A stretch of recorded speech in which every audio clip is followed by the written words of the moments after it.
সম্মানিত কৃষক ভাইয়েরা, আমরা আসছি এখন আপনার হলো রংপুর জেলার কাউনিয়া থানার কুশাই ইউনিয়নে। আমরা বিষ্ণুপুর গ্রামে, কুশাই ইউনিয়ন ৯ নং ওয়ার্ড।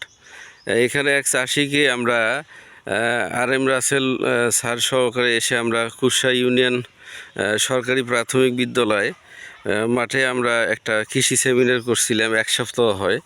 তো ওই চাচা তার পরীক্ষামূলকভাবে এই ভুট্টা খেতে উনি আমাদের মিরাক্কেল গ্রোথ ব্যবহার করছে। তো আমরা তার মুখ থেকেই শুনি এই ভুট্টা ক্ষেতের রেজাল্ট কি। উনি আমাকে জোরপূর্বকভাবে এখানে টেনে। চাচা আসসালামু আলাইকুম। ওয়ালাইকুম আসসালাম। চাচা, আপনার এইটা কি ব্যবহার করছেন? এটাই মিনারেল গ্রুপ ব্যবহার করছি। মিরাক্কেল গ্রোথ। হ্যাঁ, মিরাক্কেল গ্রুপ। এখন কি রেজাল্ট কি চাচা? ইনশাআল্লাহ ভালো দেখতেছি। কি হয়েছে আপনার যে গাছ আগে লাল ছিল, জি, এখন এটা দেওয়ার পরে ভুট্টাটা কালো হয়ে গেছে, কালো হইতেছে। জি এটা আমাদের ভুট্টার এখন চেহারা ভালো দেখতেছি, মোটা সোটা হইতেছে গাছগুলা। জি। এই জন্যই তো একে আপনার খেতে নিয়ে আসলাম দেখার জন্য। ও, তো এটা কি আরো আরো ব্যবহার করবেন? আর তো এটা ভালো হলে তো আরো ব্যবহার করবে, যেখানে একটু স্যাম্পল হিসেবে এটা ব্যবহার করতেছি। এখন কি ভালো। আচ্ছা, আলহামদুলিল্লাহ, থ্যাংক ইউ।